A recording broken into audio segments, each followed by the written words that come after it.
अरे साहब, एक शाम खाएंगे लेकिन किसी की चौधराहट नहीं सुनेंगे। 8-10 दिन अमेरिका घूमते रहे, फोटो पोस्ट करते रहे, थम्स अप दिखाते रहे, 25% टैरिफ हम पर लग गया है। लेकिन पता नहीं क्यों मेरी सरकार चुप है।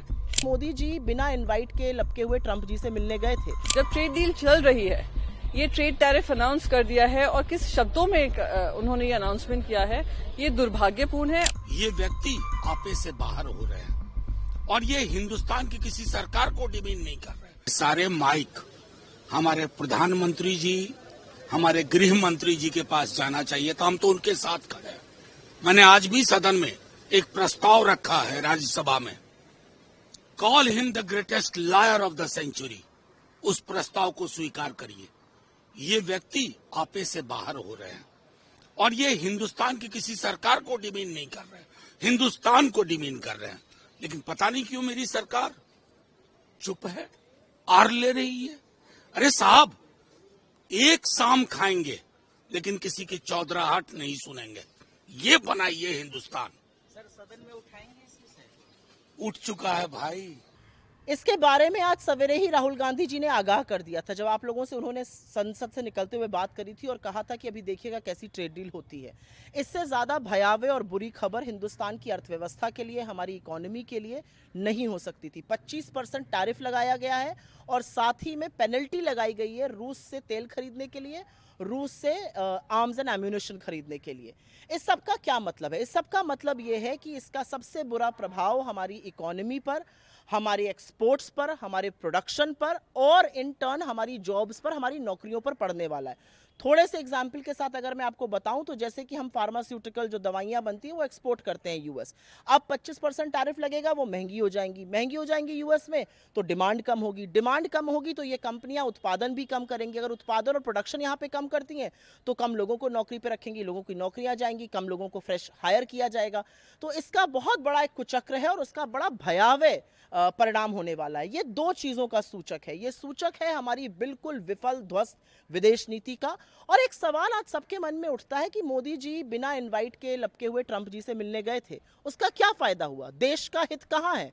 देश के लिए आपने क्या किया? पीयूष जी 8-10 दिन अमेरिका घूमते रहे, फोटो पोस्ट करते रहे, थम्स अप दिखाते रहे, 25% टैरिफ हम पर लग गया है। आपने हाउडी मोदी, नमस्ते ट्रंप, अब की बार ट्रंप सरकार, सब तरह के नारे लगा डाले। आपने तो चुनौती नहीं स्वीकार करी नेता विपक्ष की, जब उन्होंने कहा कि आप ट्रंप का नाम लेकर बोलिए अगर आपके अंदर हिम्मत है कि ट्रंप झूठ बोल रहे हैं। 30 बार ट्रंप बोल चुके हैं कि मैंने सीज फायर कराया। ट्रंप हमारे लोगों को हथकड़ियां लगा के बेचते हैं और अब ट्रंप ने 25% टैरिफ हम पर थोक दिया है।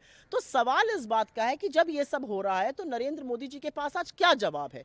इतना बड़ा कुप्रभाव इस देश की इकोनॉमी पर इसका होने वाला है, तो कुछ ना कुछ तो प्रिपरेशन सरकार ने की होगी ना। कितने सेक्टर है? इलेक्ट्रिकल है, फार्मास्यूटिकल्स है, जेम्स एंड ज्वेलरी है, मिनरल्स है, तमाम टेलीकॉम इक्विपमेंट्स है, इलेक्ट्रॉनिक्स है, ये सारे सेक्टर इससे प्रभावित होने वाले हैं।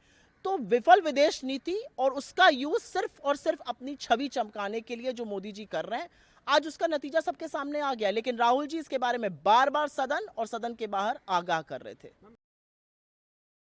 कहाँ प्रेसिडेंट हाउडी मोदी, एक बार और ट्रंप सरकार, ये सारी बातें हुई थी, पप्पियां झप्पियां हुई थी, गले लगे थे, सब हुआ था। प्रेसिडेंट ट्रंप और उनका जो केमिस्ट्री बताई जाती थी, मोदी जी की केमिस्ट्री बताई जाती थी, कहा करते थे कि अच्छी केमिस्ट्री है दोनों की और हमारे स्ट्रांग एलाय हैं, स्ट्रेटेजिक एलाय हैं। मैं विश्वास रखती हूँ इंडिया यूएस रिलेशनशिप स्ट्रांग है, पर आज वो इस कगार पे है कि कल जब खुद प्रधानमंत्री मोदी जी ने सदन में कहा कि कोई थर्ड पार्टी इंटरफेरेंस नहीं था, उसी के 10 घंटे के बीच में ही उन्होंने 2 बार फिर से दोहराया कि मैंने ये करवाया है। मैं चाहती हूं कि अब एक रेड लाइन ड्रॉ हो, जहां पर हमारी सरकार क्लियरली उनकी सरकार से कहे कि लगातार प्रेसिडेंट का ये कहना सही नहीं है। और आज जो यूनिलैटरली ट्रेड टैरिफ अनाउंस किया है, जब ट्रेड डील चल रही है, ये ट्रेड टैरिफ अनाउंस कर दिया है और किस शब्दों में उन्होंने ये अनाउंसमेंट किया है, ये दुर्भाग्यपूर्ण है। और आज प्रधानमंत्री को, जो हम लोग सब उम्मीद कर रहे थे प्रधानमंत्री जी जवाब देंगे सदन में आकर, राज्यसभा में सिंदूर को लेकर, पर वो खुद नहीं आए। गृह मंत्री अभी जवाब दे रहे हैं। कल खुद प्रधानमंत्री आकर बताएं, देश के एक्सटर्नल अफेयर्स मिनिस्टर बताएं, वित्त मंत्री बताएं और गृह मंत्री बताएं और रक्षा मंत्री भी जुड़ जाएं, टॉप मिनिस्ट्रीज जो है हमारे देश की, कि ऐसा क्यों है कि यूएस यूनिलैटरली इस तरीके के डिसीजन ले रहा है और हम कुछ जवाब में उनको कह भी नहीं रहे हैं।